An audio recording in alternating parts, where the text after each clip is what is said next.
I'm real close. I just all up in you, like bam, bam. Anyway, hi everybody, welcome to my channel again. I am the infamous Kiki. I'm trying to get my camera straight because y'all know I just get annoyed looking at myself in this big old glare. But anyway, I got a big old glare in my camera and my glasses, but I'm gonna try. I can't go glassesless. Sorry. But anyway, my name's the infamous Kiki. Welcome to my channel. I'm the infamous Kiki. I cover many different topics, many different things. We talk about pop culture. We talk about reality shows. We talk about basically whatever the hell I feel like I want to talk about. We do sometimes talk about celebrity scandals or stories that have broken out, and therefore that's why I'm talking about this Diddy thing. So let me say a few disclaimers. First of all, like, share, subscribe to my channel. Comments in the videos. What do you think? How do you feel about this Diddy thing? I normally don't talk celebrity stuff because I am not enamored. I don't care about celebrities. I don't follow celebrities. My kids don't follow celebrities. I've raised them not to really be in the pop culture zeitgeist, really. The things that I watch, me personally, I watch a lot of news, a lot of politics. Um, a lot of sci-fi, a lot of science. I'm a sci-fi nerd. I'm a comic book nerd. So those are the channels. If you look underneath my subscription list, those are the type of channels that I watch and I subscribe to. I don't do pop culture. I don't do reality shows. I talk about some reality shows on here. You can look at my playlist and decide whether you want to subscribe or not, or maybe you want to do some. You want me to talk about certain things. It's fine. So let me get that out of the way. So I'm not a pop culture expert. I may get certain facts wrong. If I get something wrong, please put it in a comment. The other thing I like to say, my name is Kiki, and I do have family in the industry. I have a first cousin that was a basketball wife that I won't say her name. She's married currently to a NBA coach. I won't say names. I have another second cousin that is an actress, that is a famous actress. I won't say who this person's name is, but she's an actress. I have family members that have been in the music industry. I have another cousin that has actually worked with Diddy long time ago in the music industry. They're not a talent, they're behind the scenes. So they're not a performer, they're not a singer or a dancer or anything like that. They work in the music industry and they still do, but they don't work for that label anymore. But he did work with Diddy for a little bit. And I asked him what did he think since he worked with him a little bit. You know, he worked with him in the early 2000s. And so that was a long time ago. And so he had some things to say and I will share those with you. But he didn't know Diddy like friends, but he did work with him on a few people's albums. So I won't say what my cousin do, but I've had family members that have been in the music industry a long time ago. I've discussed this in my other videos. There is a musician by the name of Lefty Bates that is my relative. It's my grandmother's cousin.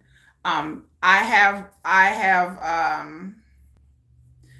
a relative that played with Junior Walker. There's a song called Shotgun. Ding, ding. If you know that song, that's an old song back in the 50s. One of my relatives actually played in his band. I have had great uncles that were session musicians with Motown back in the day. Back in the day, my mother and my aunts, may my aunt and my mother rest in peace, were around the music industry. Let's just say that. They were the type of women that hung around artists, partied with them, used to tell me stories when I was a teenager about all the things they used to do in Detroit because I grew up in Michigan and they grew up around a lot of Motown artists. By marriage, I'm related to a famous um, musical family. It's not the Jacksons. I can tell you that. But there's a musical family out there that by marriage I am related to. So I've heard all those stories, and my mom and my aunts used to go actually hang around with them in Grand Rapids in Michigan. So that's just a little bit of background of where I'm coming from. So I've heard about the entertainment industry, especially the music industry, since I was little. Like and it's spoiler alert, it's not favorable. So I don't have a favorable view of the industry. I don't follow people in the industry. I think because the way I was raised. I think because I was raised hearing stories about the entertainment industry and how horrible it was. I think that that's kind of shaped the way I feel about the entertainment industry. So if you don't know, you've been under a rock, or maybe you just don't follow, because my kids have no idea who Diddy is. They're like, "Who's Diddy? Who's that?"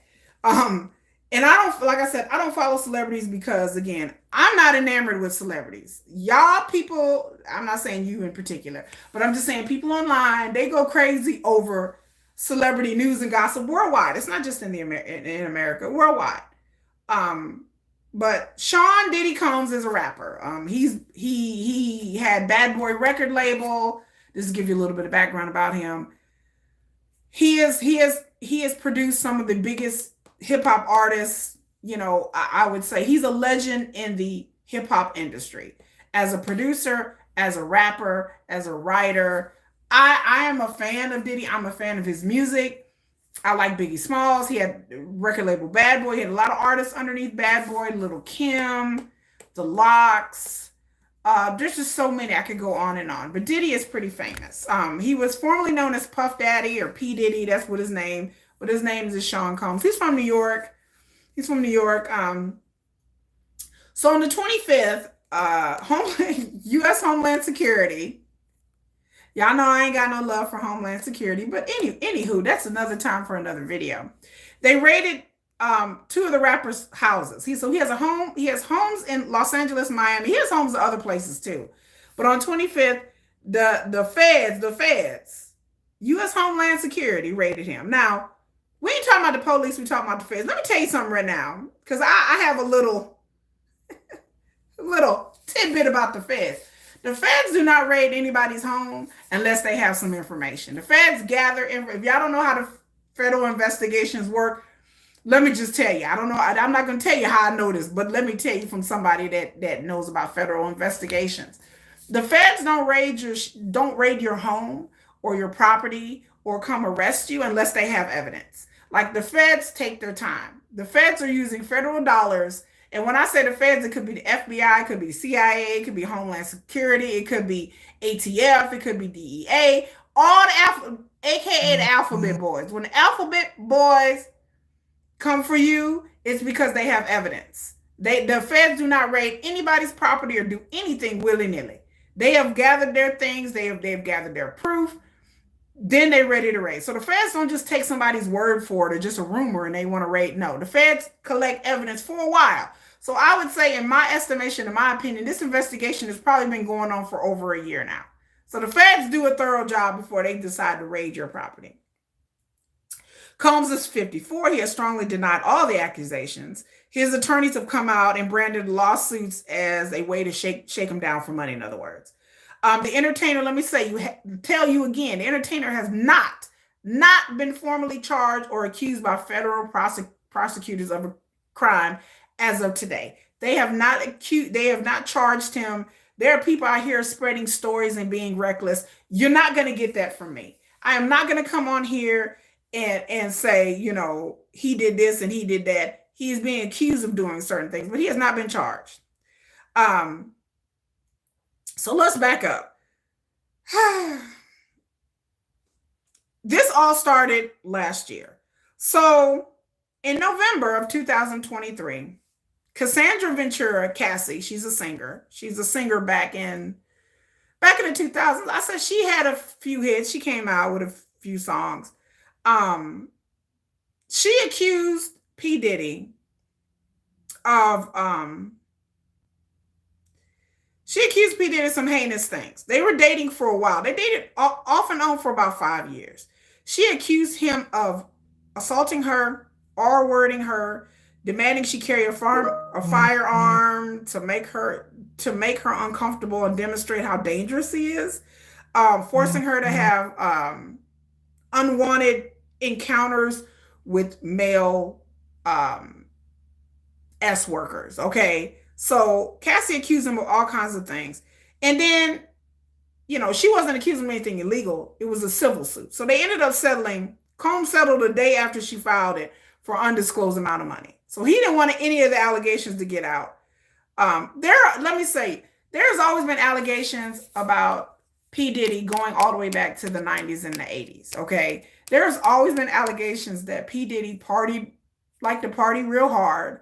There's been allegations that he has been a homosexual, which I don't know about all that. I wouldn't say that. I don't know. Um, my cousin, who actually had encounters and interactions with him, um, does not think that Diddy is gay. I could say that my cousin told me that he does not feel like Diddy is a homosexual in the classic sense of the word. So he's saying that he's never seen anything like gay, like him kissing a man or anything like that. So that's what my cousin said. He said, I ain't never seen Diddy get down with no man. So, but there's been a slew of allegations and lawsuits going all the way back to the 90s. Okay. So unfortunately, so Cassie filed her lawsuits. She filed it underneath the New York Adult Survivors Act, which is an act where you can file, even after the statute of limitations have been over, you can civilly sue someone who has abused you. It's for victims of SA to come forward with civil claims. She alleged that she was trafficked, assaulted, many occasions over 10 years. They were together off and on for 10 years. Sorry, I thought it was 5 years. She said he led an ostentatious, drug-fueled, chaotic, fast-paced lifestyle not long after she met him. She signed his label in 2005. She was just 19. He was 37. So, yeah, P. Diddy's like 54. He old. She said the pattern began as soon as their relationship started, that this is how it was. And Cassie's a beautiful, beautiful girl. And I 10 years she's saying that she dealt with that. As to why she took so long, now what I said back then in November is I don't know why she took so long to file this lawsuit. And it seemed a little suspicious at best. I don't mind people filing criminal lawsuits. I don't mind anyone filing any lawsuit. It's not for me to judge. But I thought it was a little suspicious that Cassie did file a lawsuit so many years later when they had already broke up. She said that she tried to end a relationship in 2018, but I think they eventually ended their relationship in 2019. So it ain't been that long since they broke up. But as to why she would file a law, because Cassie has moved on. She's married. She has a kid. She's moved on. So I'm not trying to throw dispersion. I'm not saying she's lying, but I just thought it was kind of suspicious that they had been broke up for like 3 years and then all of a sudden she filed a lawsuit. That's just my opinion. So recently, February 26th, Rodney Little Rod Jones filed on February 26th in New York. He's a producer. He alleged that Diddy subjected him to unwanted advances by the associates of Diddy in his direction, that he was forced to engage in relations with S workers that Diddy hired. He worked for Diddy from 2022 through November 23rd, claimed that Combs harassed him, drugged him, and threatened him for more than a year. He said he has video and evidence, his staff and others, and he said that Combs and his staff and others engaged in serious illegal activity. So this is kind of, to me, sounding like R. Kelly. I seriously thought when R. Kelly got popped, first of all, I've never done a video about R. Kelly, but because it to me, R. Kelly evokes a visceral reaction in my spirit because R. Kelly was doing these things to underage people. Okay. Grown people is one thing, that's bad enough. And then I was real mad because the whole community, I felt like the community knew what was going on with R. Kelly. A lot of people, I'm from Detroit, I have family in Chicago.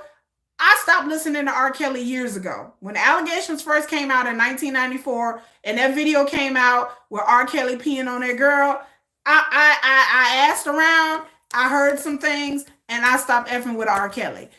But basically, I stopped listening to his music. His music was not allowed. My husband, may rest in peace, wanted to play Steps in the Name of Love. I would look at him like this, and he would turn it off. I'm like, really? We playing R. Kelly? He like, but I Believe I Can Fly.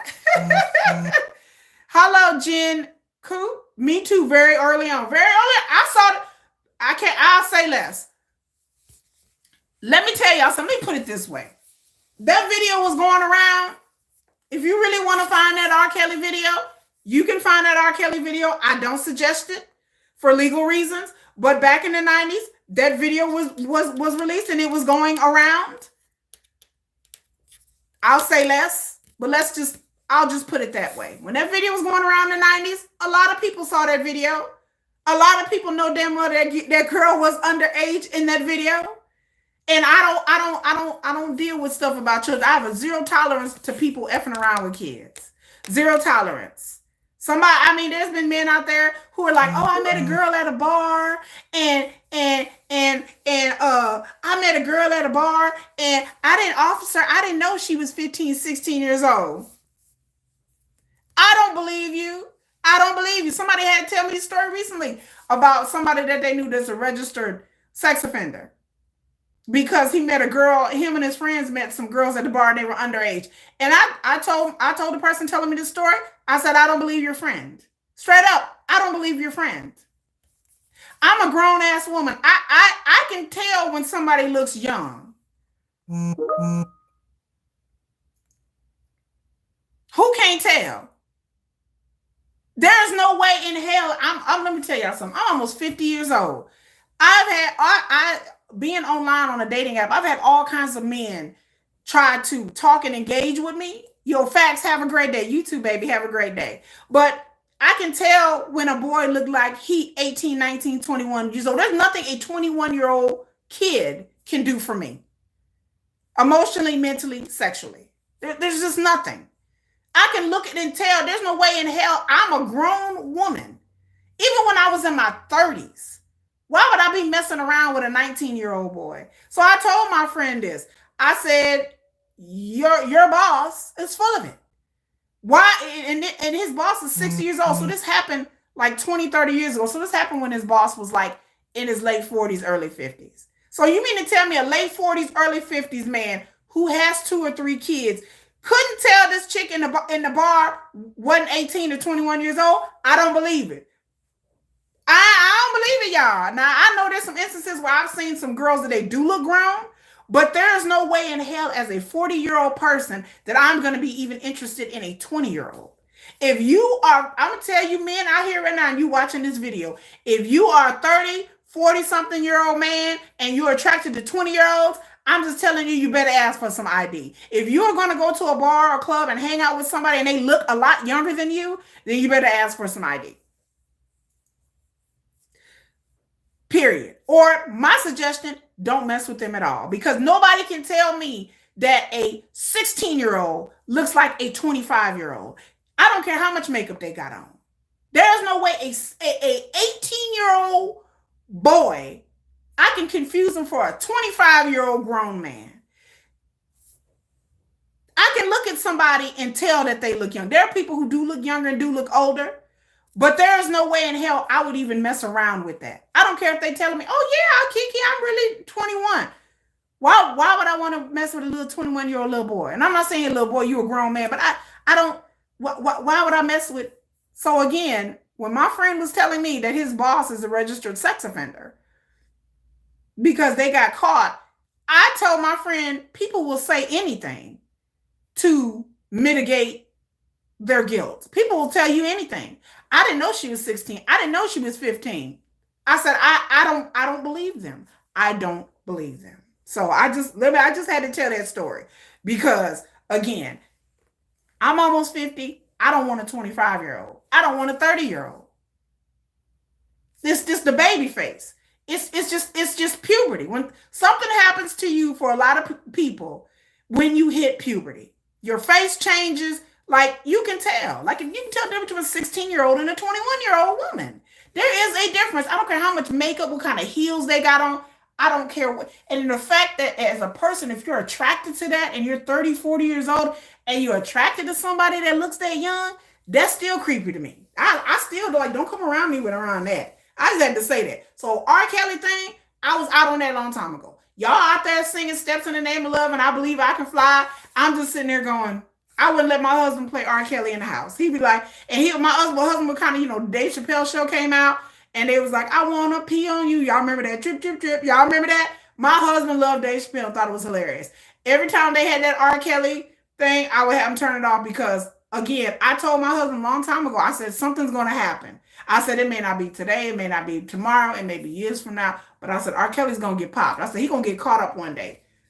And then all the black people were behind him. And I was like, nah, bro, nah, I can't. And then so when he finally got indicted and arrested and sitting in jail, it was I'm clapping. It was a happy day for me. I don't care if you want to blame the parents. I don't care who you want to blame. But it's not right that you are a grown man in your 40s and 50s and you're attracted to 20-year-olds. I don't care what anybody say. I know there's an age of consent. But there's something wrong about you if you feel like you're attracted to somebody that looks that young and you have children. And on top of that, that's even worse. I'm not attracted to men that look very young. There's something sick with you. And there's a lot of people. I'm going to do a whole video that your kids shouldn't be listening to. I'm going to do a whole video and deep dive about why I feel strongly about certain things that I do, because I've been down rabbit holes that y'all have. I promise you that nobody on the internet probably have never been down. I've talked to men, I've researched, I've talked to real people, and I have real strong views about people who are attracted to young people. I've experienced things. I've never been sexually messed with or trafficked or anything like that in that way. I will tell my story, which is a little bit different. But I have been in all kinds of communities and I've read all types of things and I fell down rabbit holes, and I don't trust people.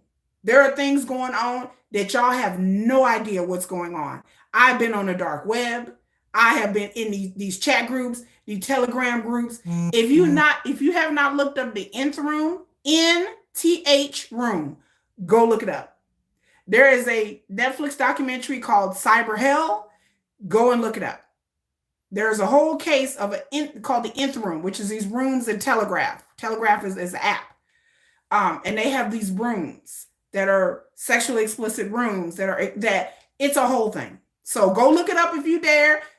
I promise you, your mind will short circuit. Your brain will fall out your head when you get to know what's really going on the internet and things that men are really talking about. Nth Room, NTH Room, and Cyber Hell is a documentary. There is a content creator by the name of Rotten Mango that does stories about, look up Burning Sun. Burning Sun is another thing. It's a famous scandal that went on in K-pop where they were drugging women and videotaping it and putting in these chat rooms.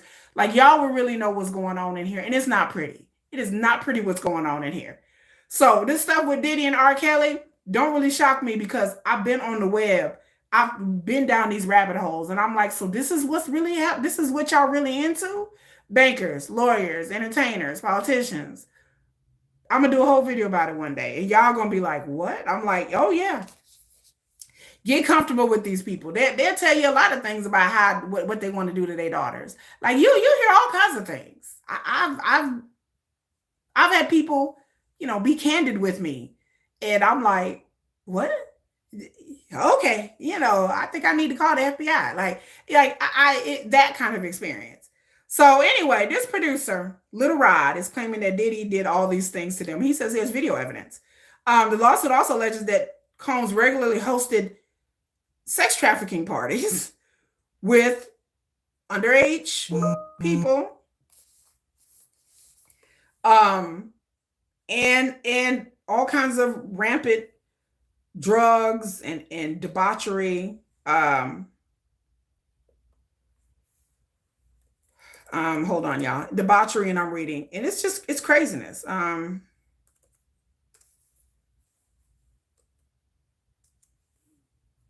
So it's just rampant insanity. So rampant craziness. Also, it implies that its record label executives looked the other way and financially benefited from access to celebrities and dignitaries, including Prince Harry. Prince Harry is not accused of any wrongdoing or attending parties himself. He may have financially, I don't know how Prince Harry. I'm reading a British, I'm reading the Independent UK, so that's why they brought up Prince Harry. Combs' attorney told the LA Times that the lawsuit contains reckless name droppings about events that are purely fictional and simply did not occur. Ryan Mendelsohn, age 20, he used to live in the area where Combs' LA property was searched, told reporters he would see parties at home and women outside until 6 a.m., which was not unusual. Um, I guess he lives in a neighborhood. He said, I would drive by and see a lot of girls, maybe 5 or 6 girls outside, some leaving, some not, some going in. So just people coming and going. He said he never thought anything of it, but now it's crazy. So you never thought nothing of it about women coming in and out until 6 o'clock in the morning. Okay, Ryan Mendelsohn. I don't know what kind of lifestyle you live in, but that'd be kind of odd to me. I don't know about y'all. Um, there's another lawsuit.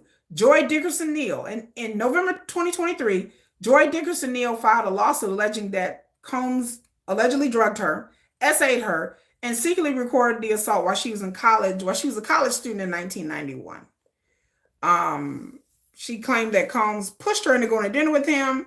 She agreed reluctantly, and then she was allegedly drugged. She woke up in a physical state and she couldn't stand or walk. The suit also claims that he recorded the assault and showed it to other people. Now that's just terrible. So she filed police reports for New Jersey and New York. She was She said she didn't say anything. She was terrified that Combs would retaliate against them and they would lose future business and music opportunities um, if they made any kind of statement supporting her. More women come forward. Since November, 3 more women have come forward with lawsuits in New York alleging that they were essayed by Combs. 2 of the women said they were teenagers at the time. Then there's an anonymous plaintiff accused Combs and singer-songwriter Aaron Hall. Aaron Hall. Where have we heard this name before? Aaron Hall, who is also was friends with R. Kelly. I'm not saying he did anything with R. Kelly that I know of. Now, somebody told me that they thought Aaron Hall's name was somehow name drop when all this R. Kelly stuff came out. That Aaron Hall's name was in it too, and I had looked it up. But okay, this is the 3rd or 4th time I've heard about skivvy things about Aaron Hall, so I don't know. But this plaintiff accused Combs and Aaron Hall of R-wording her and a friend in around 1990, 1991 after they met at an MCA record event in New York. The singers were flirtatious and handsy, offering them drinks. Combs and Hall invited the women to Hall's apartment for an after party where they were offered more drinks, coerced into having sex with Combs, and shocked and traumatized afterwards. Hall barged into the room and apparently pinned some chick down. A few days later, Combs allegedly visited the plaintiffs and her friend at a home where they were staying, where he became irate and began assaulting and choking till she passed out. Then in December, Combs was hit with another lawsuit saying that he drugged and essayed a 17-year-old in 2003. The plaintiff, identified as Jane Doe, accused Combs of applying her with drugs and alcohol at his studio and R-wording her along with 2 associates. They also accused of him having a sex trafficking scheme, in which Jane Doe was flown by private jet from her home in Michigan to New York. Combs responds to the allegations. He calls the claim sickening. The accuser looking for a payday. He said he did not do any of this thing. I will fight for my name. And he had branded the events of pure fiction. So we have overwhelming and indisputable proof. His lawyer says that his claims are completely lies. We will address the outlandish allegations in court. And just because he settled the suit in 2023, he said there's no reason that was not an admission of guilt. So, and he flat out denies the claims. So, that's just one thing. So, and then there's Brendan Paul. He is a former Syracuse basketball star arrested as Diddy's drug mule. He was arrested at a Florida airport earlier this week. He's been accused of being a drug mule. He's a former Syracuse University men's basketball player. Mr. Paul was recently named in a lawsuit filed by Rodney Jones, Little Rod, saying that the player would Combs drug mules and they worked together and distributed guns for the rapper. I don't know what's with P. Diddy and guns. I don't get it. In the lawsuit, Mr. Jones says he's personally witnessed Brendan Paul either transport drugs between flights. Mr. Paul has yet to make any comment On the day he was arrested, Mr. Paul allegedly had contraband in the form of cocaine inside of his travel bags. He's 25 years old. He was booked and he posted a $2,500 bail in Miami. He is scheduled for his first hearing April 24th. Despite allegedly working as associate of Combs, Mr. Paul's residence lists him living with his parents in Ohio. He played Syracuse after attending Brewster Academy, a private boarding school in New Hampshire. After 2 years, he transferred to Fairmont State, where he played for another 2 years. After his college career ended, he reportedly became an amateur music producer. He produced for Combs' The Love album, which is likely how the pair met. Mr. Pauls was arrested while with Combs at the airport in Miami. The pair was attempting to board Combs' private plane when federal agents swooped in and took the 25-year-old in custody. So that's just another person that has also been swept up into this. So Brendan Paul, drug mule. And let me tell y'all something. This is not new in the entertainment industry. None of this is new. Okay. The only thing new is that we have social media. There have been plenty of stars in the past before social media, like in the 70s and the 80s, and even earlier, that have been caught with illegal substances and that actually had people working for them as drug mules. There are a bunch of bands, if you go around the internet and look them up, that have been in trouble with the law again on these type of charges. Like I said, especially the drug thing. Y'all gotta understand, the 60s and the 70s, drugs were so prolific and so heavy. You had entire bands that would go on international tours that would have several drug mules. I won't say which bands they are, but if you go around the internet and look up rock bands and drug mules, and you will see. There's a YouTuber called Ashley Says So that does deep dives and stories about entertainers.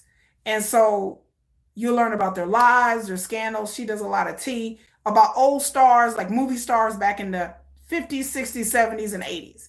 That's the reason why I like her channel. So before the 90s, she does, each video is like a focus on a different celebrity. And so, she talks about the Jacksons and the DeBarges. She talks about famous families too. And she talks about old actresses and actors back in the day during the golden age of Hollywood or whatever. And you learn that the things that went on now went on back then. It's just we didn't have social media. So nothing is really new. I tell people nothing is new, period, these days. People rebrand it, repackage it, rename it.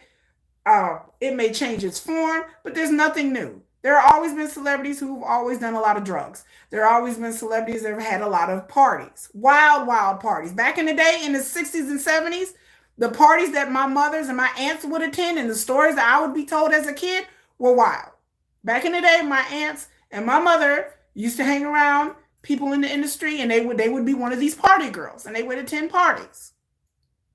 And they would tell you about the drugs, the sex, just all kinds of things would be going on in different rooms.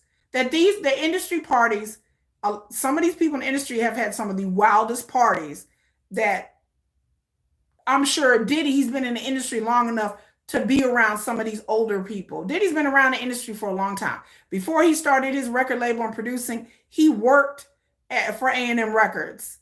He worked in the industry. He worked for big time producers. He worked with Clive Davis, like as just a gopher and a runner. He started out as like in college as an intern. So, and then he moved up to artist and management, and he was working with artists and running errands for them. So he started out as a gopher, like a person that ran errands as an intern for these record industries. So he worked with some of the biggest artists, at that time, back in the late 80s, early 90s. So Diddy's been in the industry a long time. I'm sure the things that he's seen and he's experienced has been a lot. Hey, Tiffany, how you doing? Y'all, you see what's going on in New York? Lord have mercy, on and popping. They trying to hem Diddy up, boy. So, these things that are going on now are really not any different than what went on a long time ago, since we have social media. So let's talk about Usher. So Usher has come out and said, I didn't know Usher lived with Diddy when he was 13, 14 years old. I know Usher's been in the industry since he was 13, 14 years old. You know, Usher's been in there. Yeah, I'm talking about Diddy. And we talking about Usher. Usher then came out saying that he lived with Diddy. And he saw some very curious things when he was 14. Now, I got some questions as to why any parent would let their 14-year-old go live with a celebrity. You know, yeah. So a 2016 interview, Usher hasn't said this recently. It's 2016 interview. But, you know, people are going now and bringing up old interviews and videos and all kinds of crazy shit. So the singer said he had a curious experience while living with Diddy in 2016. Usher shared what it was like moving from him Atlanta to New York to live with Diddy for a year to take part in the music mogul so-called Puffy Flavor Camp. Now that just sounds Usher snitching. Child, Usher, I don't trust him. Oh, Ice Cube has a video? I ain't seen that. So I didn't know that Usher went to Puffy's Flavor Camp. That sounds a little suspect in the 90s. Um, do you understand what that's like? Puffy Place was just filled with chicks and orgy, like nonstop, right? He said, no, not really. It was curious. I got a chance to see some things. I went there to see the lifestyle and I saw it, but I don't know if I can indulge and understand what I was even looking at. It was pretty wild and pretty crazy. You understand, Usher was 14 when he was talking about what he's seen. It's unclear what Usher really meant, but he was only a teenager at the time, which could explain why he couldn't indulge in what was going on. Usher didn't say. He said things were just curious. So Usher didn't really want to say in 2016 what he saw. He just said he witnessed some curious things. Usher said he was having a good time, and they asked him would he ever send one of his kids to Puffy's camp, and he curtly said hell no. um, so that's what Usher said in 2016 that he went. I didn't know Puffy had a camp, I guess, for young talent. 50 didn't like. Yeah, 50 Cent has come out and said because one of the women that is accused of being a sex worker for Diddy is his ex, Daphne Joy. Now, I don't know Daphne Joy. Daphne Joy and 50 Cent had a relationship in 2012 and they actually had a child together. So Puffy then came, I mean, not Puffy, 50 Cent then came out and thrown shade on Twitter apparently. And I read what he said because he was talking about his ex and he was like, dang girl, I didn't know you were a sex worker. Like, so 50 Cent is always throwing shade at people and throwing shots. But I do have to say one thing about that. I don't know. Let me just say, I don't know Daphne Joy. I've never heard of her. If she did work as a sex worker for Diddy, I wouldn't be too shocked. There are plenty of old celebrity stars, models, singers, actresses who, when they fell on hard times, they were hostesses, escorts, and all kinds of things. So I'm just putting y'all out there that this isn't new. There are plenty of Instagram girls and models that have worked as sex workers. They're talking about Young Miami. Young Miami, she from City Girls. I love City Girls. They said Young Miami, who's from Miami, and Diddy has a home there. They said she too worked as a escort, sex worker, whatever you want to call it. She's named in there working for Diddy too. And like I said, I told people this happens. There are people in the industry that you have not seen for a long time or do this kind of thing on the side, whether it be actors, actresses, whatever, that get involved with producers or get involved with executives in the business, and they end up becoming hostesses. They're at parties. Some of these people are just there as hostesses as parties. Some of these people are there to be hostesses and be there because they are well known. So they're there to sing or rap or interact, and they in turn also may do sexual favors. I'm telling you, people, this happens worldwide. This is not just Diddy in just America. This happens with business people. If you look up Japanese hosting, Korean hosting, where they have whole hosting bars where there are beautiful women there and they pour men drinks and they talk with men, and these women get paid sometimes the high-end ones where they're talking to CEOs and business people and people in the industry. Well, all these women do is pour drinks, show attention, sing some karaoke.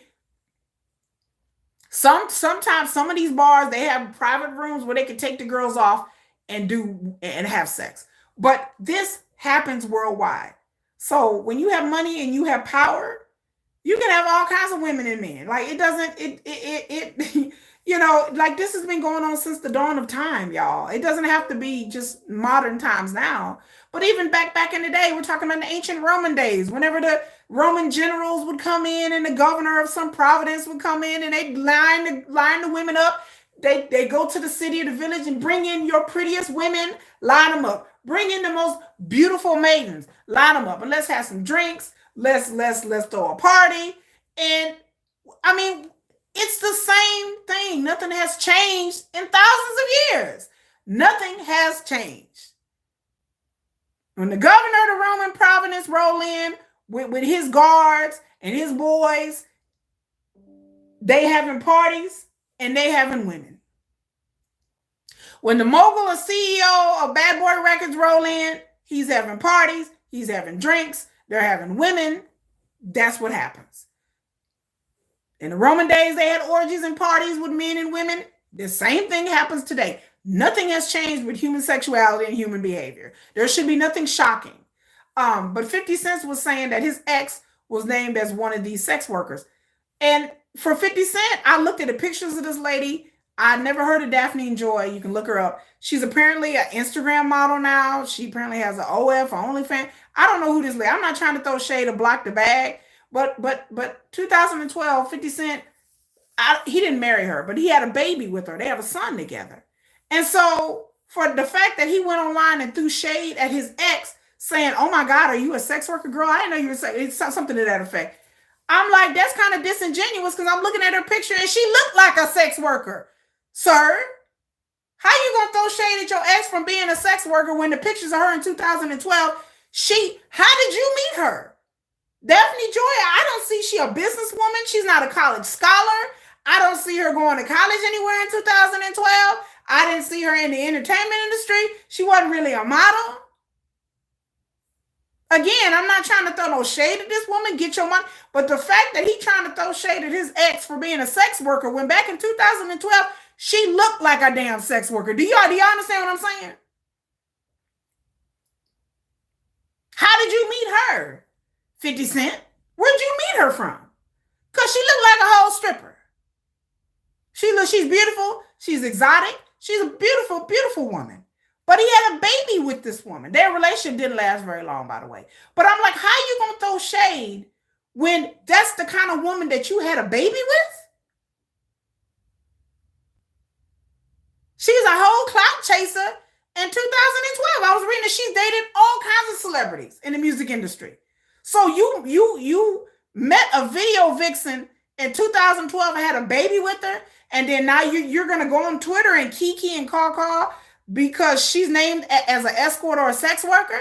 Like, honey, it looked like in 2012 she was a sex worker then. I'm looking at the pictures like, she a runner, she a track star. Like she, you know what I'm saying? So these celebrities want to get with these strippers and these Instagram models. I mean, back then they didn't have Instagram models, but they want to get with these chicks, these club girls, and then have babies with them, and then you want to clown them? I don't know who's worse. Like, I don't know who's worse. Like, why would you be clowning your ex, who's the mother of your child? You the one that got with this hoe. You got with that hoe.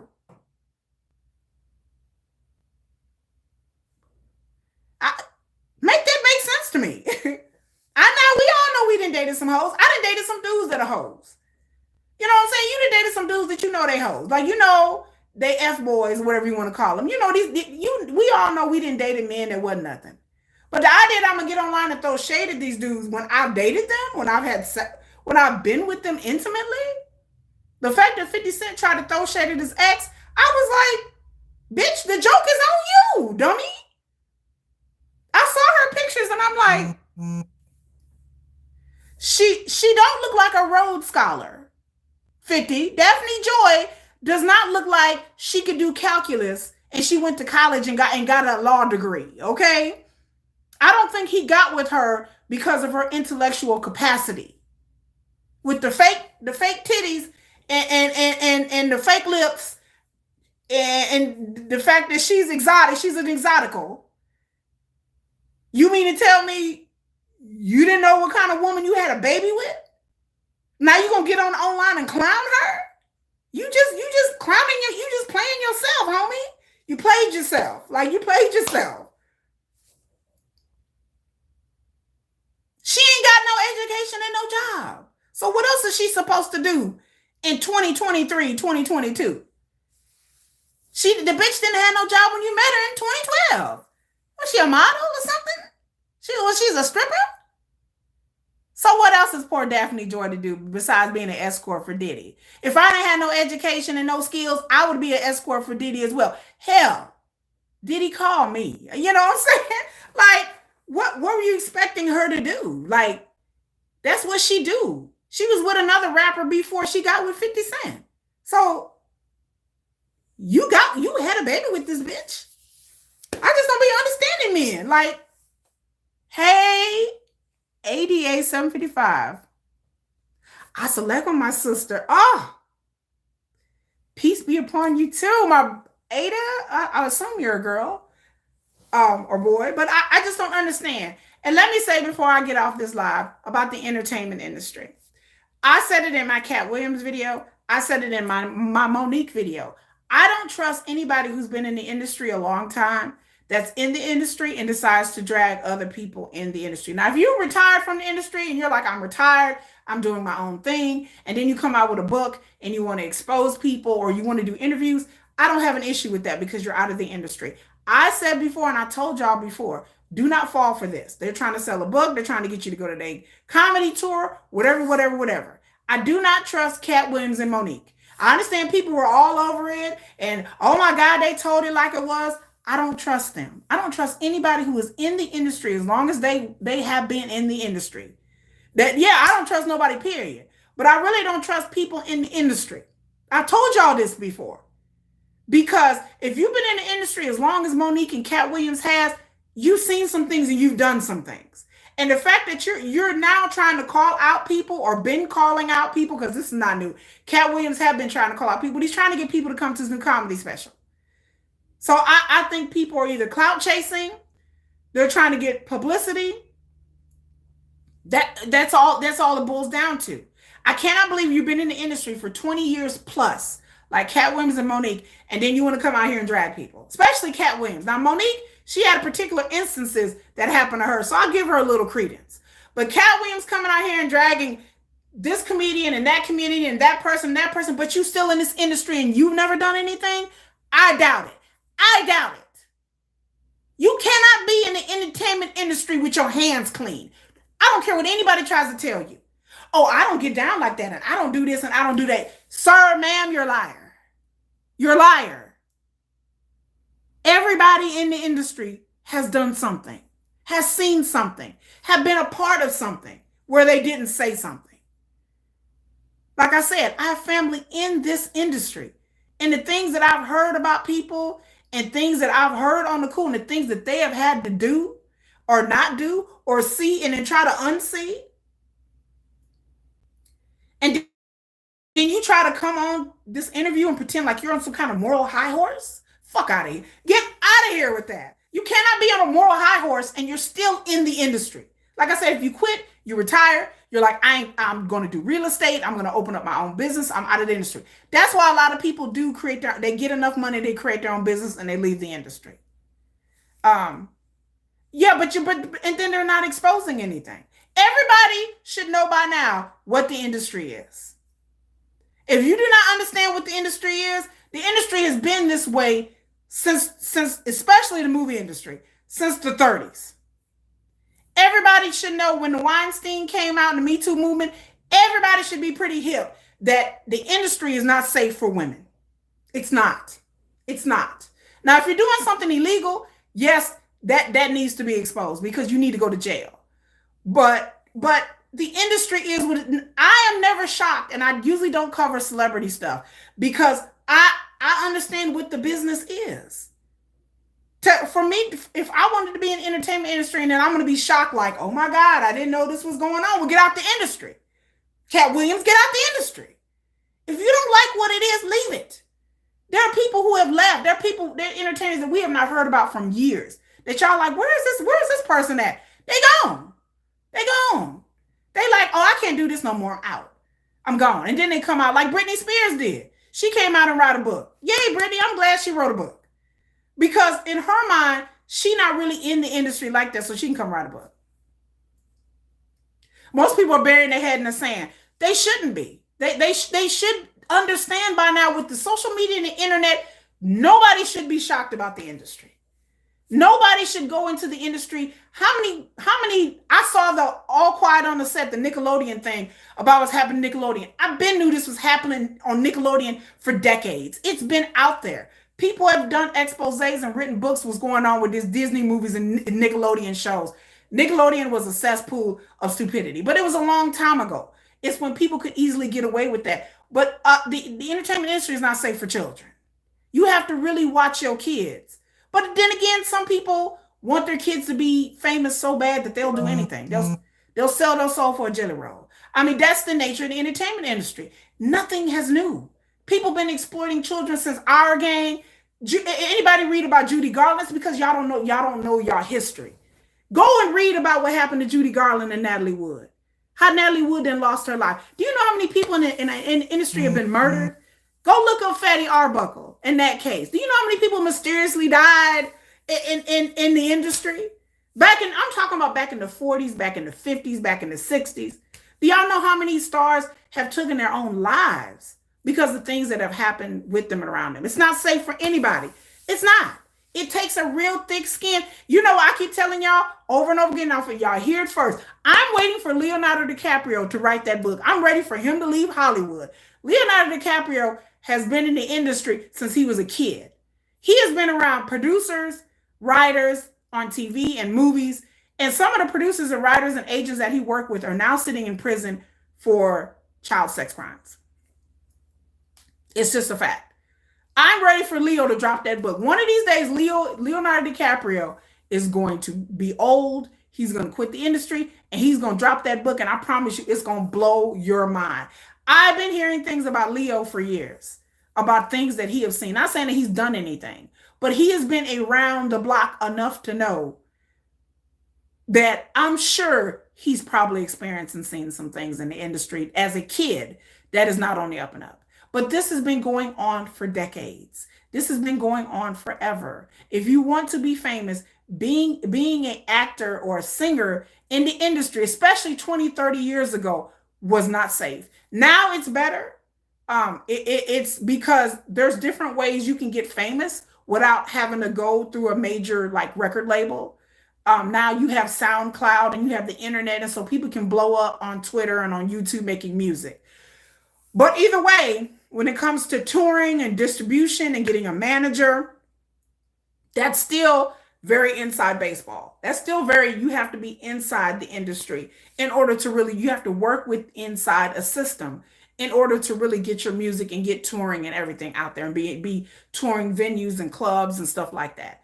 So the industry has changed as to how you can become famous, but it's still the same thing that it's always been. And it's not a safe place for children. And it's not a safe place for people who want to take some kind of high moral ground stance. So I don't agree. I'm suspicious of anyone trying to expose the industry and then they don't tell what they've done. Because I promise you, they got their hands dirty too. No one goes in this industry and be like, I haven't done anything. I don't partake in none of that. You're a liar. If you've gotten far as you've had to do something. You know, and like Ada said, it's not safe. No, it's not safe. But people should know this. And our industry in the United States reflects the industry worldwide. We started this shit. People just took what we did in America and they run with it. Like if you want to look up scandal, look up Burning Sun. Burning Sun is a K-pop scandal with some famous K-poppers that were drugging women in a club for a long time. You want to look up scandals? Korean K-pop is the second largest entertainment genre worldwide. K-pop is, America has the number one music entertainment industry. South Korea is number two. And then Japan is the other one too. And there's nothing but scandals. The way they treat these young people start training at 12, 13 years old. They start training to become entertainers. And they tell and they can't weigh a certain amount. They have to get plastic surgery. Like, you think it's bad here in America? You talk about exploitation? Go read and learn about K-pop trainees. Go look it up, K-pop trainees, and see what these kids go through at the age of 12, 13 years old while they are sent off to go live in a dormitory to train dancing, singing, vocal lessons, sometimes language lessons, where they're working 12, 13 hours a day that would never be legal here. We have laws against that, where the kids have to study a certain amount of time a day and then they have to do certain things. They don't have those laws in Korea, in South Korea. These kids, they trying to change things. These kids are exploited. You know, in K-pop, you have 15, 16-year-old little girls that they tell them, hey, we're hosting a party. Somebody's coming to invest in a record label. Executives are coming in. We need you to come host a party. So you have 15, 16-year-old girls wearing short little tops and skirts and serving drinks, alcoholic drinks to old men while they rub on them and touch on them. But this is what you're expected to do. This is all part of the game. So yes, you can't weigh over 100 pounds. I'm not lying. I'm not lying. These are true things that happen in the K-pop industry. I had no idea this was going on until like a year, until like literally 6 months ago, when I started reading about the horrible things that go on in the K-pop industry, the exploitation of underage girls. A lot of these girls singing these songs are 16, 17 years old, wearing these little outfits and singing and dancing and performing in front of military guys, stuff that wouldn't really happen here, but happened in Korea. These trainees working 12, 13 hours a day, them starving themselves. They what weekly weigh-ins. You know, they have to weigh, they can't weigh over a certain thing. Same thing with the boys. They can't weigh over a certain thing. They have to get their nose done, some of their chins done, get their eyelids done. They have to look a certain way, act a certain way. They don't have any say-so in their schedules. They tell them where to go, when to come, what to eat, where to go. At a young age. These kids are still in middle school, high school, trying to go to school and then trying to be a trainee. And they're trainees for years. Like, they start at 15 and they finally debut at 20. So they be going through this for 5 years or more. Some trainees, 10 years. I mean, I couldn't imagine being a 12, 13-year-old kid and you're away from home. I mean, some of these kids live in different countries and they're away from home. So the K-pop industry, the people who started these major companies, they went to America, saw what was going on in America, and then they took that pattern of way they were doing things in the 80s and 90s and they just ramped it up. But yes, the way the industry is, it's very it's the same entertainment industry worldwide. Whenever you're dealing with money and power and status, then there comes alcohol, drugs, women, sometimes underage people. Boys and girls get exploited in this industry. We've all heard about, look up Corey Haim and Corey Feldman and how I read their books, how they were mercilessly exploited. How they were going to these industry parties around these grown ass men. You got an industry party where 10 teen boys and about 30 or 40 grown ass men. And when I watched the Nickelodeon special on Quiet on the Set, people are like, how could this happen?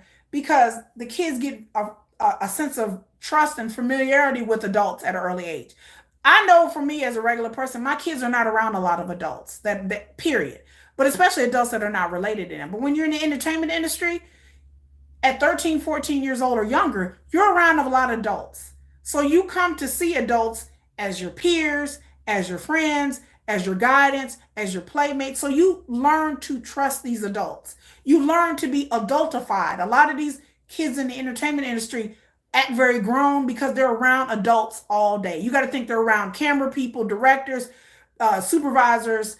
There's people that help them with their lines or line coaching, acting coaching. They're around adults all day. So they've learned to become comfortable. My kids are not comfortable. My kids would not be comfortable at a party with a bunch of adults and like 5 kids. Unless it's a birthday party, then the kids will go off on their own. But the idea that kids are associating with adults and hanging around adults, that's something that most of us who have kids, that they don't really experience, unless they're family. But to go around and just hang around adults, my kids would not be comfortable. They would sit there like, okay, like we're what am I supposed to do? But kids in the industry, they are so used to hanging around adults, they let the guard down, and then they're naive and then they're just kids. They're just babies. So they don't know what a lot of time what the world is, and their parents ain't really taught them. So to them, adults are colleagues, friends, people that they know and they trust. And so that's how they get a feeling of trust. So in the industry, it's not safe. I mean, it's not. And I don't trust nobody in this industry to tell me anything about anybody because I'm like, how you gonna act like your shit don't stink when you're probably out here doing dirt too? I don't trust that. I don't trust that. And let me also say one thing before I go. When you start looking into the history of the people in the industry, not just the industry itself and how the machine works, when you start looking into the history of people in the industry, like their personal stories, a lot of people, entertainment industry for decades, for years, even hundreds of years, have drawn talented, creative people. But a lot of talented and creative people come from very tortured environments. Not everybody. There are some people that come from good family. Like Beyonce, she came from a good family. She didn't really come from a broken home like that. Like she wasn't abused at home that we know of. A lot of people in the industry, if you go back and watch their backstories, like I tell everybody, Ashley says so. Go and watch some of her videos. Almost 90% of the people that were in the industry came from bad homes. Where you're talking about the Jackson Five, you're talking about Marvin Gaye, you're talking about Moms Mabley, you're talking about Dorothy Dandridge, you're talking about famous stars that, black ones, white ones, Natalie Wood, Judy Garland, all these people came from real broken ass homes. They came from broken families. They came from environments where they were abused. Rita Hayworth was essayed by her own father, y'all. Rita Hayworth, legend, actress. A lot of these people in the industry have been abused as children, neglected, abused. They come from bad environments, whether they be in comedy, acting, or the music industry. For some reason, I don't know what it is. I can't explain it. There are a lot of talented people that come from a lot of broken homes. So when you get a whole bunch of people going into one industry, and most of these people come from broken environments and they have not gotten any help, then this is what you get. Diddy did not come from, I'm not trying to make excuses from him, but Diddy did not come from a stable home environment. His dad was in and out of prison. His mom was running the streets. Look, I ain't trying to throw shade at Mama Combs, but Mama Combs, there's rumors she wasn't really. I mean, he was from New York. He was, a lot of these people, they grow up in the streets, have raised them. 50 Cent did not come from a stable home environment. A lot of these stars were abused, neglected as a child. And I'm not trying to excuse their behavior, but when you get so many people that have so many skeletons in their closet, and these people come together as producers and directors and agents, and these people all know each other, and then you throw money on top of it, and throw drugs on top of it, and throw power on top of it, then these people are like, as a child, I couldn't do this. I was poor. I couldn't have this. Nobody listened to me. This person hurt me. This person hurt me. And now I have all this money and this power. What do you think people are going to do? They're going to manipulate. They're going to abuse other people. Sometimes people in their own family, sometimes a lot of these stars end up abusing their own children. It happens a lot. And people are like, why does this keep happening? Because the entertainment industry are full of these broken people. A lot of these people, I'm like, oh my God, oh my God. Like I've learned so much about stars from the 50s, 60s, 70s, and 80s, the homes that they came from, the horrific, like Aretha Franklin had a baby at the age of 12. Billie Holiday was essayed at 11, 12 years old. Some of these people, their parents didn't pimp them out. I mean, it's terrible. It's heartbreaking. It's heartbreaking, y'all, to know that a lot of these people in the industry come from such horrible families and never got any therapy, never got any help. But then, like I said, you can have a horrible life and a horrible abuse, but when you add the industry on top of it, it just makes everything worse. So I just want y'all to keep that in the back of your mind, and I want y'all to go out and go watch some of these videos on YouTube. There's plenty of content creators that talk about golden age of Hollywood and music industry in the 60s and 70s, and you'll be surprised how many of these people, when they start out, their story starts out so tragic. And then you think, like, once you get in the industry, how does that warp and affect a person who's already broken, who's already psychologically hurt in some way? How do you go from that and then you have all the money that you've ever wanted? You have power, you have control. You're like, no one's ever going to hurt me again because I'm finna do this and I'm finna do that. I'm finna do whatever I want to do. And no one's ever going to touch me and hurt me again. And I'm just going, or they repeat the things that they've experienced. You know, when I was a kid, I would look at R. Kelly. R. Kelly was touched as a kid, horrifically touched by a family member. There's a lot of that goes on in people in the industry. A lot of them have experienced. Monique has experienced abuse. She talked about being touched, possibly essayed by her brother. This happens. Oprah was essayed as a kid. So y'all wonder why so many people in the industry are drawn to this industry. And a lot of these people have been essayed and abused. And y'all think this is just coincidence? No, because a lot of talented people use the entertainment industry as a way to escape the situation that they're in. A lot of people that are so horrifically hurt go into themselves and create music, stories, paintings, whatever, comedy, in order to cope with the things that they have experienced. You know, I've never been abused. I had a good childhood. It's a little unstable, but I had a good childhood. I never had anyone hurt me physically or sexually. Thank goodness. But a lot of that is out there. Period. Just not in the industry. And then when you add the money and the power to it, you know, some people, they just born that way. Some people are just born, you know, they just have their own psychology and they just, but then some people, because of the way they treated as a kid, they turn into monsters. So I'm not saying that Diddy is a monster, but I'm just saying that just keep that in mind because I know about his background and I know that his background was unstable. And I'm not excusing his behavior because drugging women and essaying them is never excused. Same thing about R. Kelly. I'm just trying to understand why this industry seems to attract so many of these people and why some of the most talented people on earth in history have had horrific childhoods in history. There's artists, painters, all kinds of people in all kinds of industries. Basketball players that come from unstable homes, unstable things. And for some reason, I don't know. Like I said, I'm sure there's might be a psychological study. I don't know. But you know, if there's not, there should be one because there has to be a reason for this, right? I mean, I'm always looking for patterns and things and like, why does this keep happening? Why did, but again, I just say Diddy has not been charged with anything yet. I'll come back and do an update if something happens, if he does get charged or somebody else come forward. But he is facing tons and tons of lawsuits, tons and tons of rumors. The people he's surrounding himself with, I mean, Slim Thug has come out saying that why are people dragging Diddy because he's a legend. I don't care if you're a legend in whatever industry. That doesn't excuse your behavior. I'm not going to kiss any entertainer's butt because they make good records and they have helped their community and Diddy has and they've done things and they've been successful. Success is not a litmus test for whether you're a good person or not. There are plenty of successful people out there that are not good people. There are plenty of successful people out there that has money, power, fame. They've given to charity, but then behind closed doors, they like molesting their kids. Like just because you are successful, intelligent, attractive, you've done things in your life, you've beaten the odds. It doesn't mean automatically I'm going to cover for you and be like, oh, you're a good person. I'm going to legally give you the benefit of the doubt and tell people, yes, he has not been charged with anything.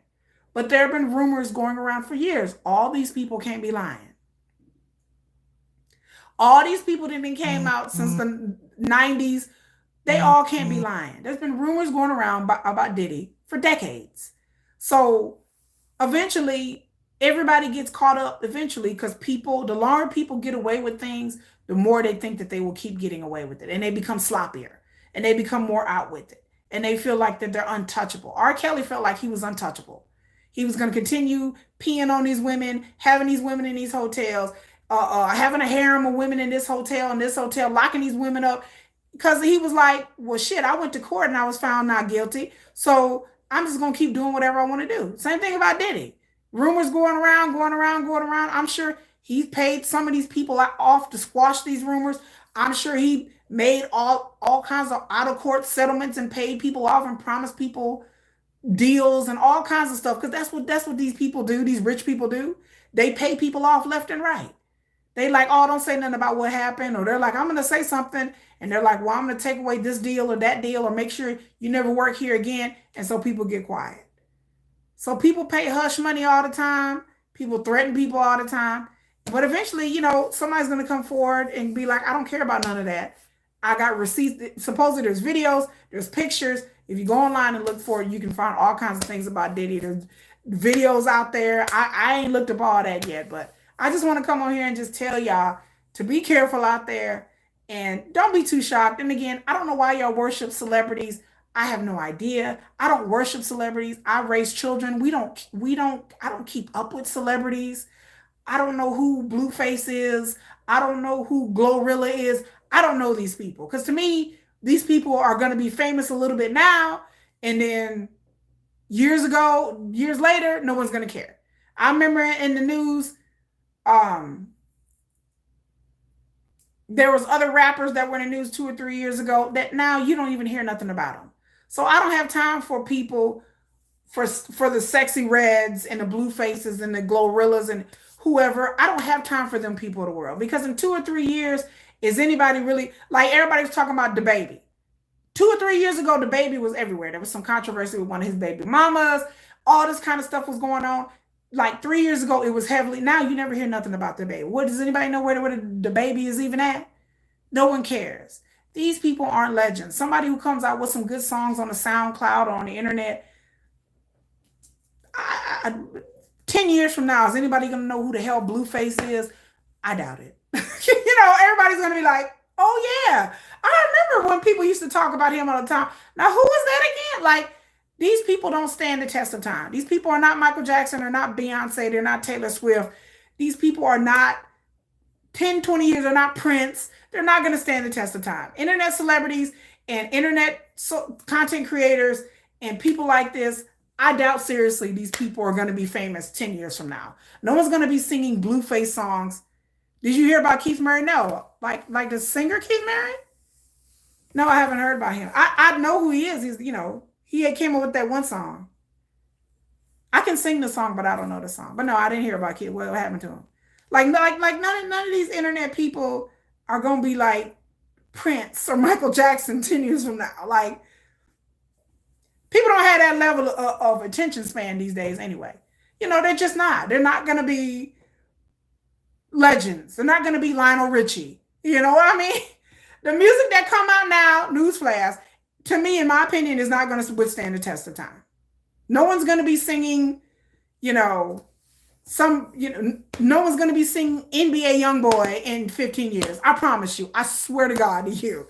I swear on God that no one's going to be like, no one's going to be singing that NBA Youngboy song or whoever else. I don't even know who's famous. I don't even listen to modern. I don't listen to American music. I listen to a lot of Caribbean, African, K-pop and K-pop. That's what I listen to, a lot of like Tyla and stuff like that. Keith Murray's on drugs heavily. Oh, I believe it. I heard about him being on drugs years ago. There's a video about it. I gotta look it up on YouTube. Oh, I believe it. I heard about Keith Murray. A lot of these celebrities a lot of them are strung out. Like, if you haven't heard from them in a long time, some of them are strung out. Some of them quit the industry and got real jobs. But a lot of the people were really famous, like back in the 90s, that we jammed out and listened to. You would go look at them now, and then they a whole crackhead. They're a whole crackhead. They on meth. They on cocaine. They on crack. A lot of these are there a lot, but that's been going on in the industry for years. Even back in the 40s and 50s, a lot of the popular singers back then, by the time the 60s came and the music started changing, a lot of them were homeless. Matthew Westwood said he's strung out on sugar. You know what? I have a real bad sweet tooth, y'all. Don't go there with me. I got a real bad sweet tooth. Like right now, I got some protein bars over here that I'm supposed to be eating like one a day, but then they get good to me and I just keep eating them because I like sugar. Sugar is my weakness. I mean, there's other things that are like I don't smoke, I don't do drugs, I don't drink. I love sugar. Like I have to stay away from it because I'm on a diet, y'all. I done lost like 15 pounds. So I'm on a diet, but I still like sweet stuff. Like I still like I still like my Splenda and my tea. What's going on over here then? Oh, no, ain't nothing going over here then. I'm finna wrap things up in a minute because I gotta take my ass to work. But but yeah, I love sugar. I love sugar. Yes, please. I love sugar, so I just try not to overindulge. You on the sugar diet? I've been on a keto diet for 10 years. Oh, you just got here? Oh, hi, Panda. Okay, you just got here. We were just talking about Diddy, talking about the music industry. You can rewind.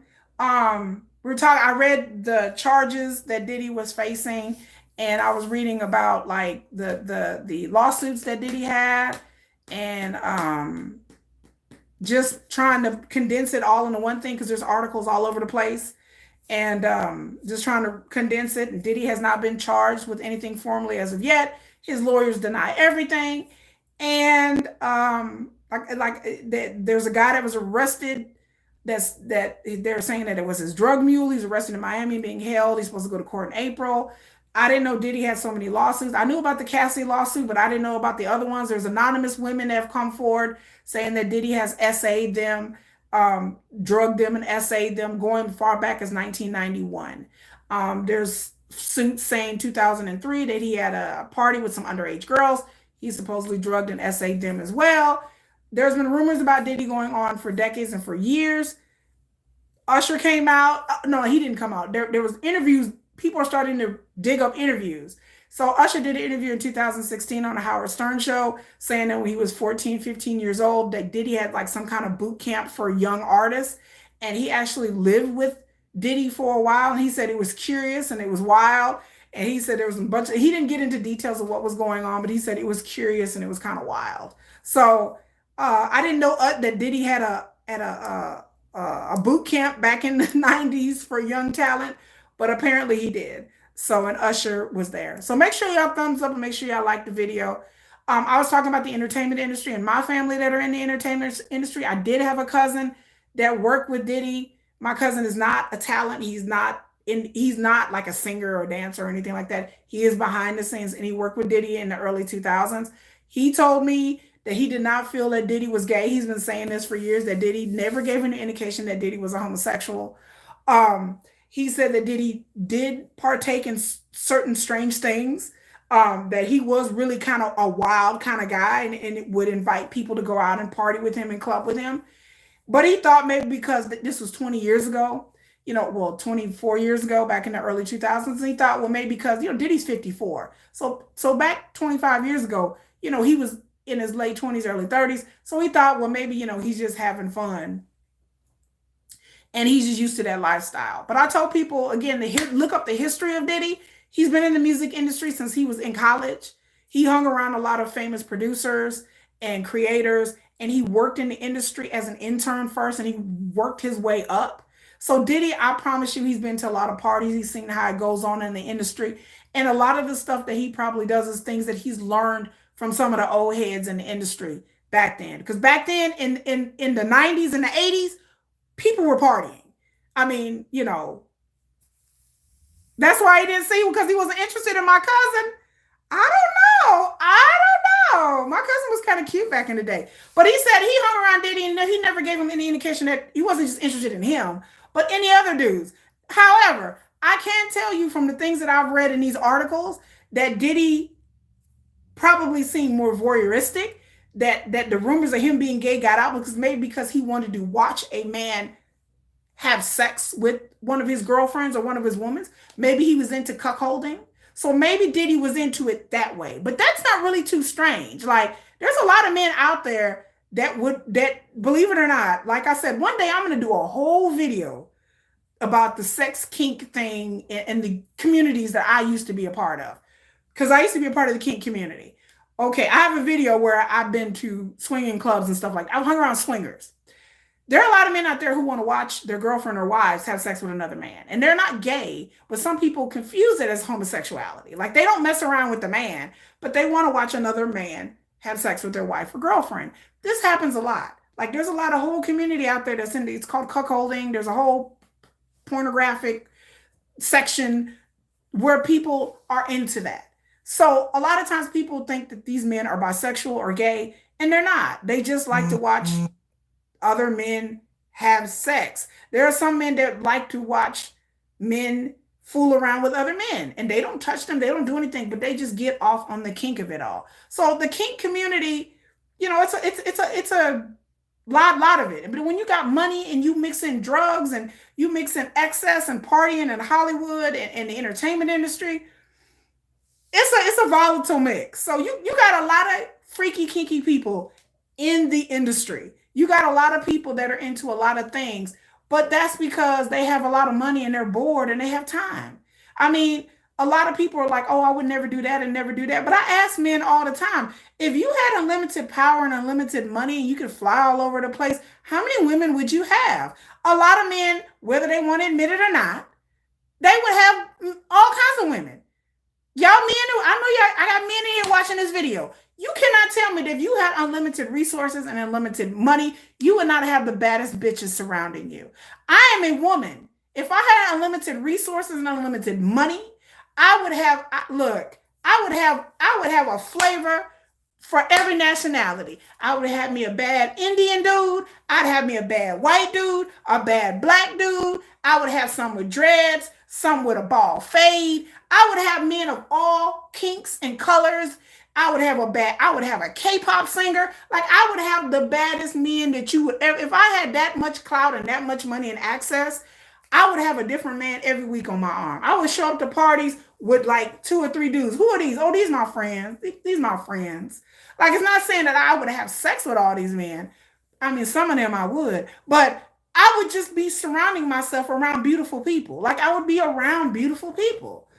And man only as faithful as his options, yo.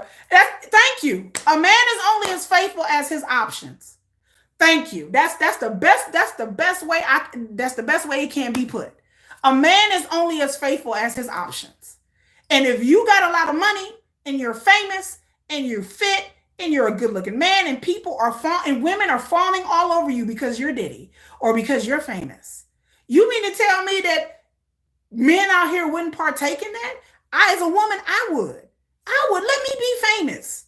I'm the infamous Kiki right now. Let my YouTube channel blow up. I would dump. If I had a man, I would dump his ass in 2 seconds in a heartbeat, and I'd be on my arm with some K-pop singer, and I have some kind of Nigerian man with half naked with no shirt on showing up at a movie premiere. People like, who is this? I said, this is my Korean lover, and this is my Nigerian lover. People like, really? Yes. They're both shirtless.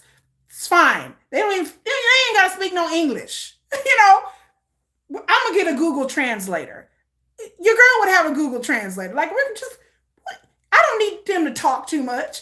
I just need them to show up. You mean to tell me I wouldn't be sitting with the baddest dude ever? You mean Miss Kiki wouldn't be with the baddest dude ever? You mean I wouldn't go to Nigeria and find the baddest Nigerian I could find? Baby, you mean I wouldn't go to Egypt and find the baddest Egyptian brother I could find? Bitch, I'd be in Morocco. I had the baddest Moroccan man I could find. Child, he'd be feeding me grapes on a beaded rug, bitch. Do you not understand? Like, I would have dudes all over the country. Everywhere. Like, and the same thing with men. So I know if I think that way, I know men even more so think that way. Like, you cannot tell me, I'm not saying that nobody should be drugging anybody, tricking anybody, none of that. But the idea that famous men or men with power don't have women around them all the time, they do. They go on business trips, they picking up the phone and they calling women. They going to parties, they picking up the phone, they calling women. Or men, if they down with men. There are gay men out there, they're the CEOs, and they have the baddest dudes around them all the time. They have men on retainer. Y'all mean you can tell me that Drake ain't got no women on retainer? Drake has women on retainer. I've heard this in the industry, that Drake has women everywhere all over the world. That wherever he go, he got women he can call up and be like, hey, can you want to come out? You want to come out and party with us? That Drake send money to women's bank account. Do you not understand? There are women and men, this is how they live. Where they on retainer.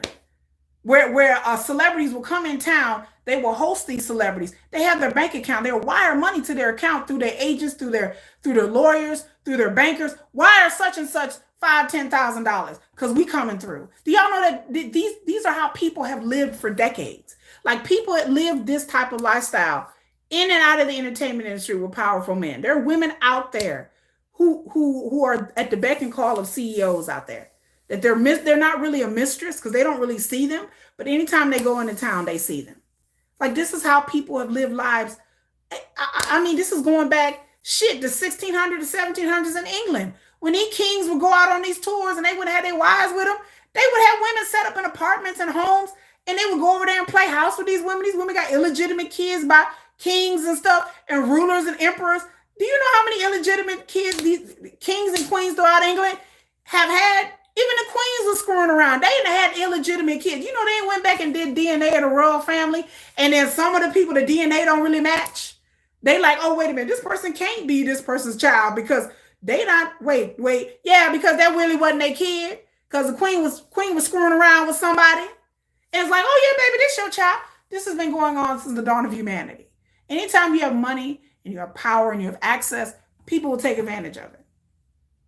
But Diddy on some other ish. Diddy is on the same shit that the entertainment industry been on.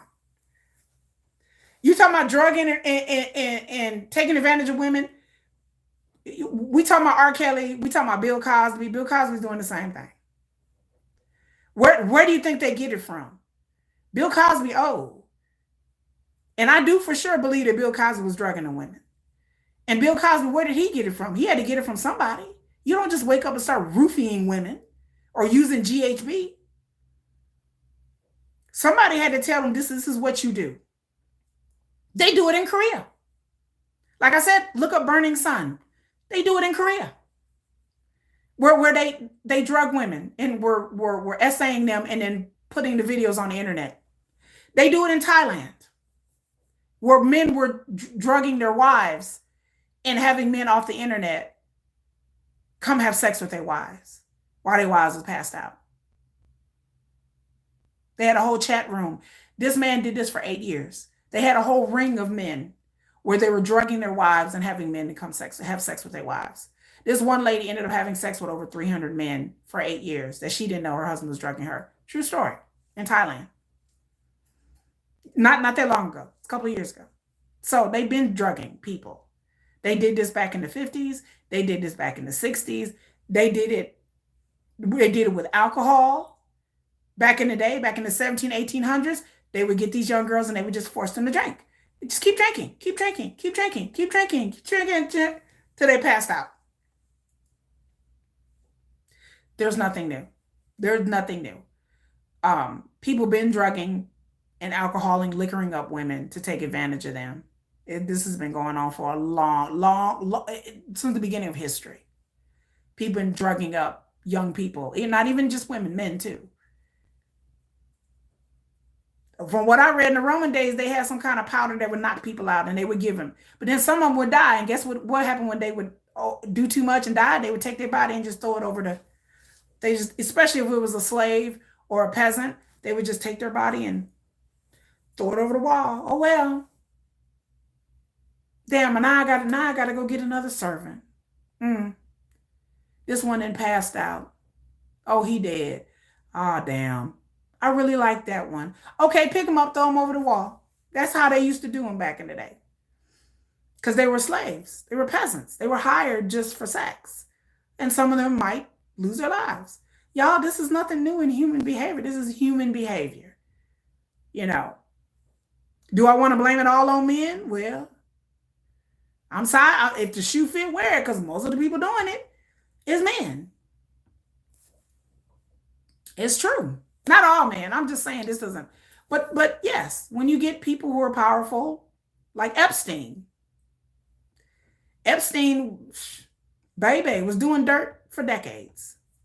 There's stuff that Epstein did that we probably will never know. And the famous people that look at all the famous people he surrounded himself with. All these famous men. And then you got Ghislaine Maxwell.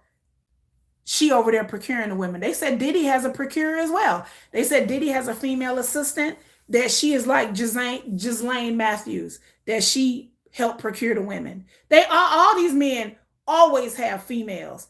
R. Kelly had female assistants that would set up hotel rooms and get these women food and recruit. They always have female recruiters. When you talking about like in third world countries where they have a lot of sex trafficking, a lot of these girls get tricked because the people that they talk to are females. The females come and tell them, look, I have a good job. You can go work as a maid in this other country, in India or Bangladesh or wherever, even in America. We'll send money back home. You just have to come and be this maid for this rich guy's family. So the poor girl will get her little passport ready and get on the plane and get there and find out, what? You're not a maid. Oh, well, we paid for your passport and your plane and all this, so you owe us money. Okay, well, I'm gonna work. No, we don't need you to do that kind of work. Oh no, you need to sleep with these men to work it off. And then, well, wait a minute. I don't want this. I want to go back home. Well, you owe us money, so you got to stay here. Where are you gonna go? We got your passport. We took your passport. Where are you gonna go? That's how a lot of times how sex trafficking happens. And the people that trick these girls and these young men is usually somebody they trust. Is usually a woman, and usually an older woman, somebody in their 40s, 50s, somebody that they trust. Oh, you're just gonna work, honey. Oh, sweetie, and believe me, they sugarcoat. Oh, sweetie, honey. Oh, we care about you. You're gonna help. We're gonna pay you good money. Everything's on the up and up. That's how they've been doing for decades, for centuries. The madam is always a woman. The woman who procuring the girls is usually sometimes an elderly woman. She probably used to be a sex worker too. She know the game and she get a cut. That's just how it goes. So they saying that Diddy had a personal assistant that was a woman, and they said that she just did whatever he said and helped procure women. And that was her job, to help find girls. Because, you have some old man approaching you talking about, hey, look, hey, come work for me. They be like, oh, no. But if you have a woman approaching you going, hey, I have this great opportunity. Girl, we're going to work and da-da-da-da. Then you're like, oh, okay.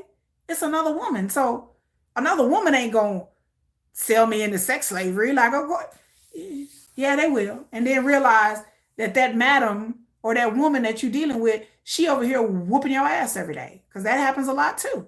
They get over there with the madam, and the madam changes like that. Get over there right now. I'm going to beat you. They're the worst. Her whole attitude didn't change. She was all maternal and like a sister or aunt.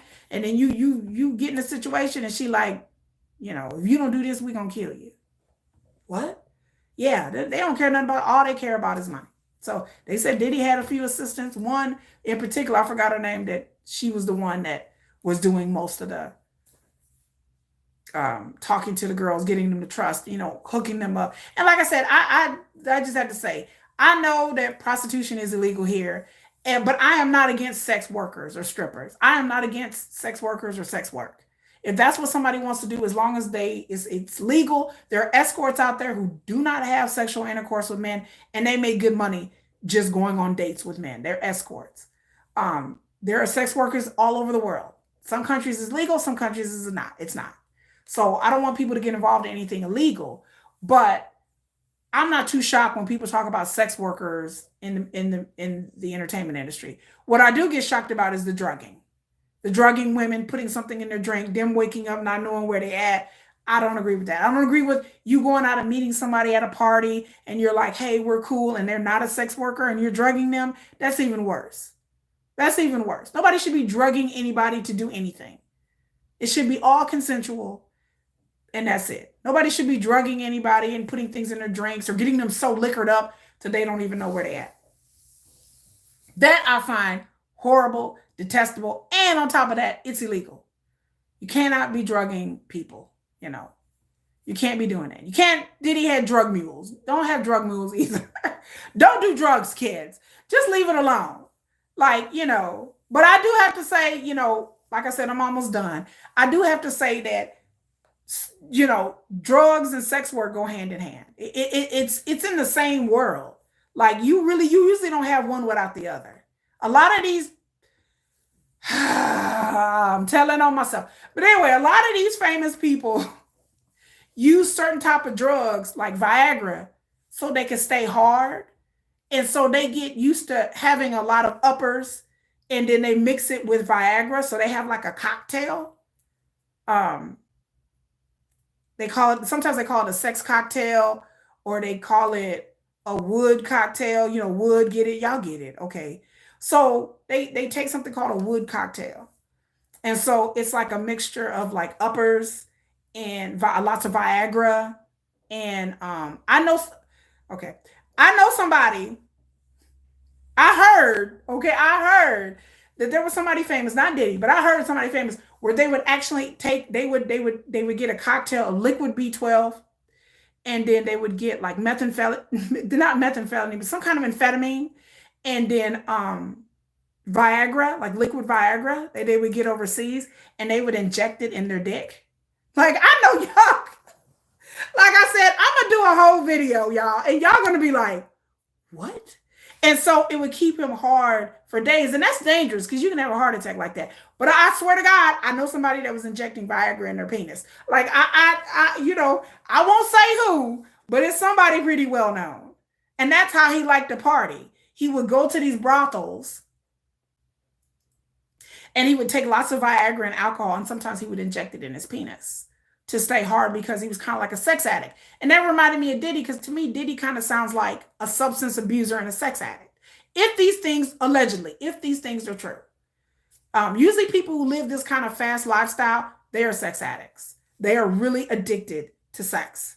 They're addicted to drugs, and then it triggers, like it stimulates their sex hormone, and then it stimulates endorphins in their brain, and then sex goes along with it. Sex can be such a stimulant and such an obsession with some people, like, and they get obsessed with the drugs and what it sucks with women and the men and the sex, and then it just keeps escalating.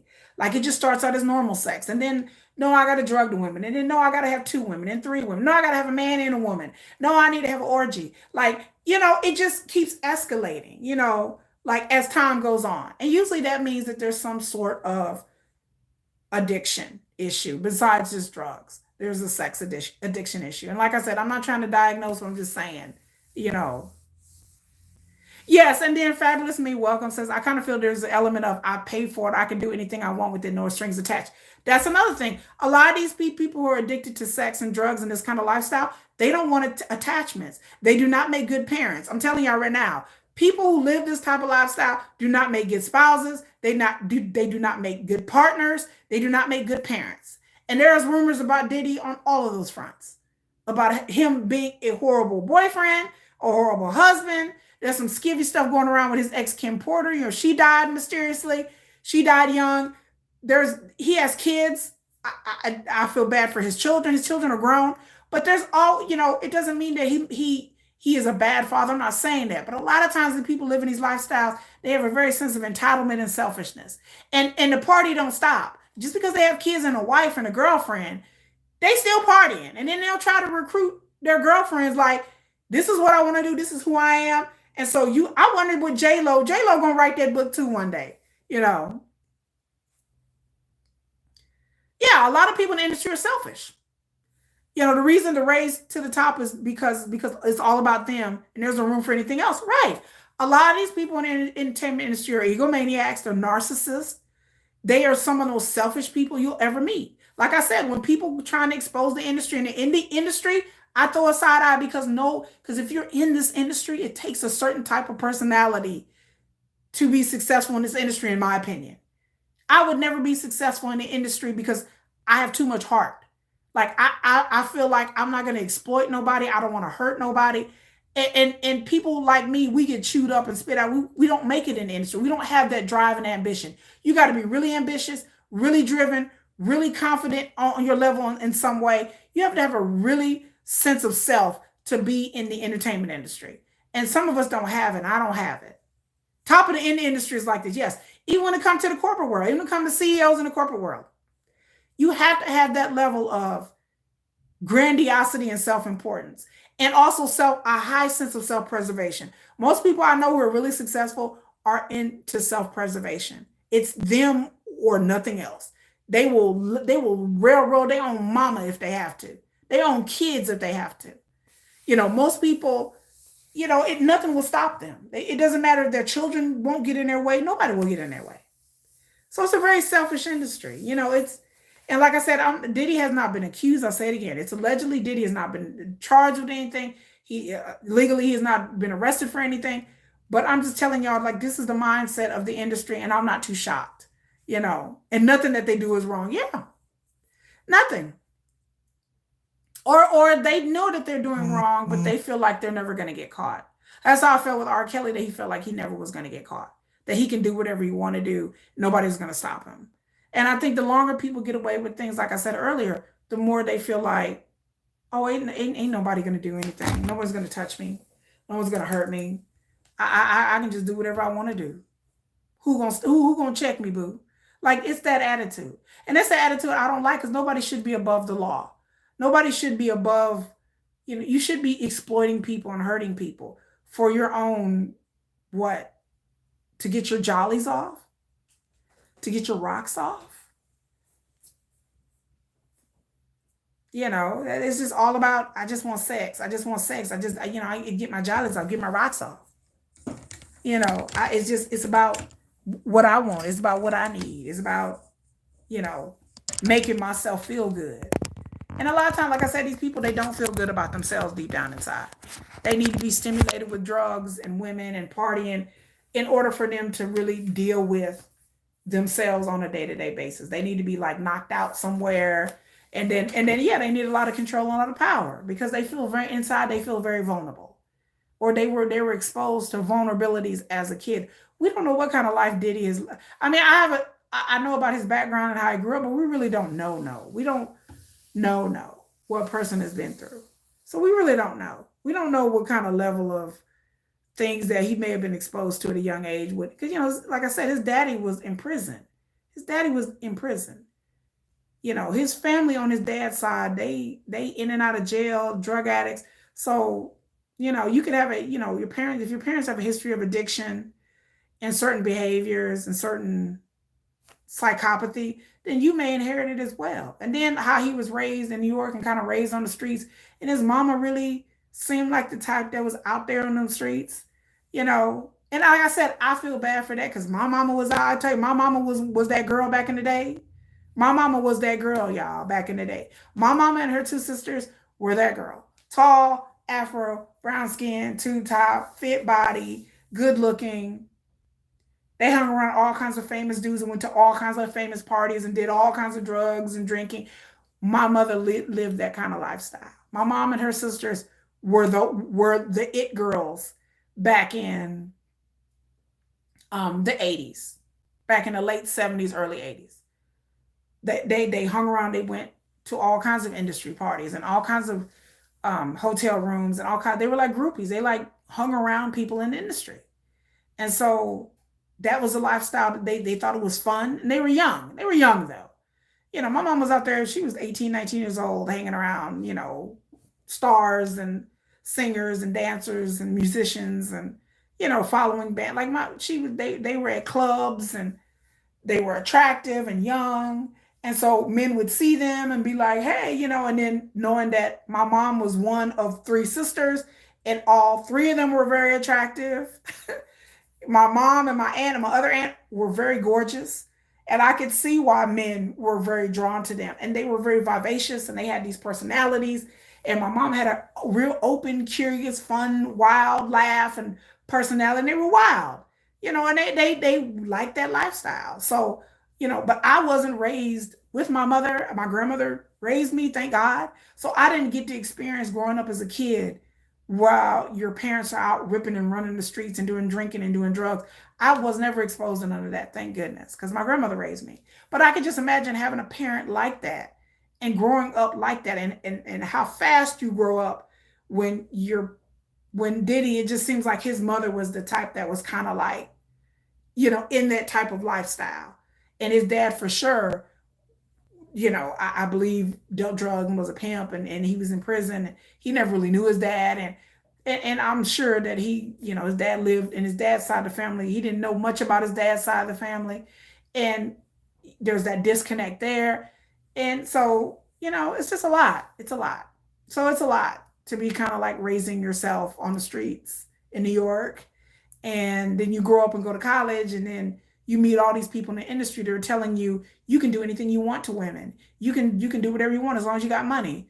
And so you learn that as a young age. You're like, I'm 21, 22 years old. As long as I got money, and I get to be like this person who's teaching me about the industry, and they're having all these wild parties, and they're having all these women, and they have all these people fawning all over them and doing whatever they want them to do. Is it like that in the industry? Well, shit, this is the industry I need to be a part of. Hey, I'm doing this thing.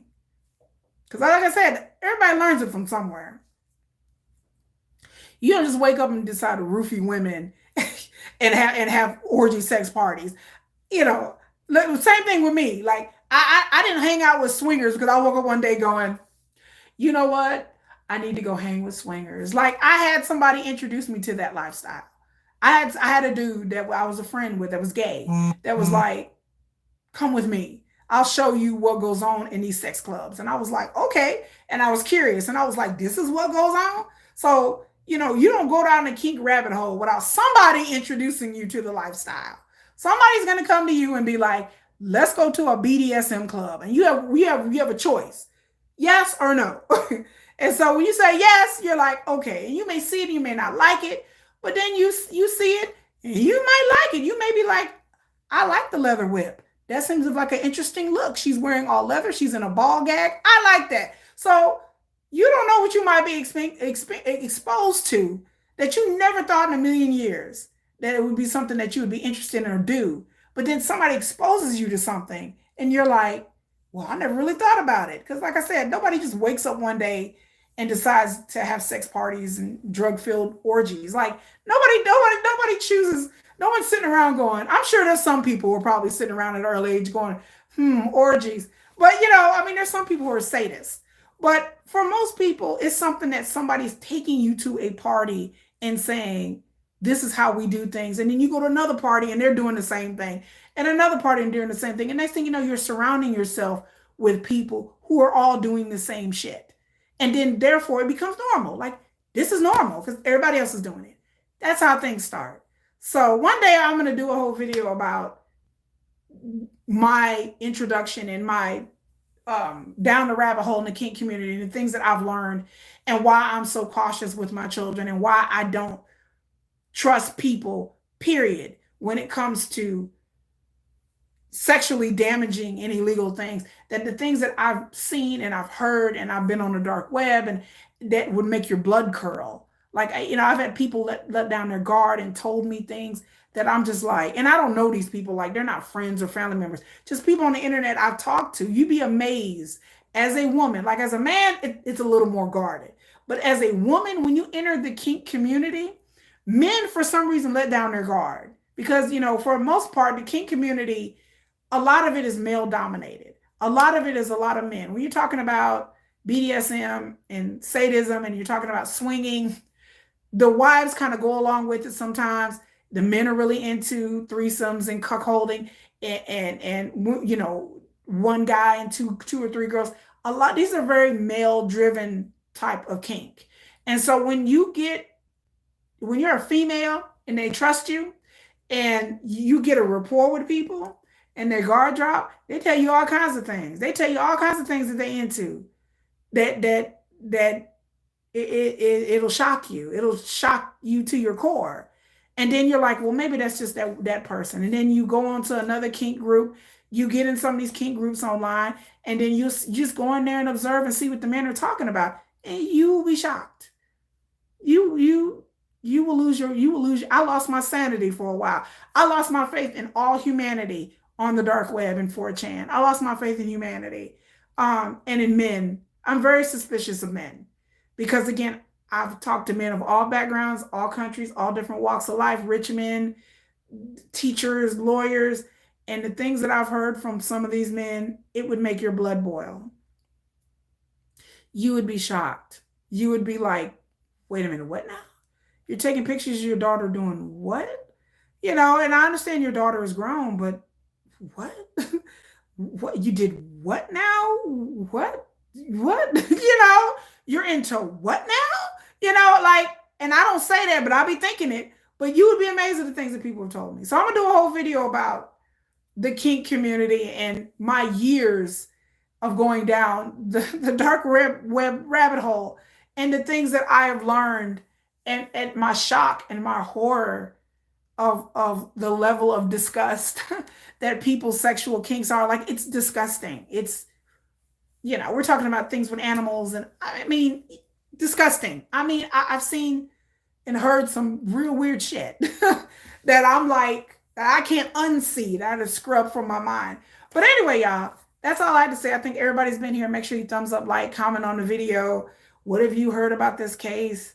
What are your experiences? Maybe some of y'all have experience in the entertainment industry. I know a lot of y'all do, because you know, there are a lot of people on YouTube, a lot of talented people who try to get into the music industry, musicians, dancers, singers, actors on different levels. So y'all go ahead and leave me a message. But I thank everybody for being here and listening. Make sure you subscribe. If anything happens with this case, I will come here and do an update. If Diddy gets arrested or anything like that, I will definitely come and update on that. But anyway, y'all, that's about it. Y'all have a good day. Bye. Oh. Do do do do.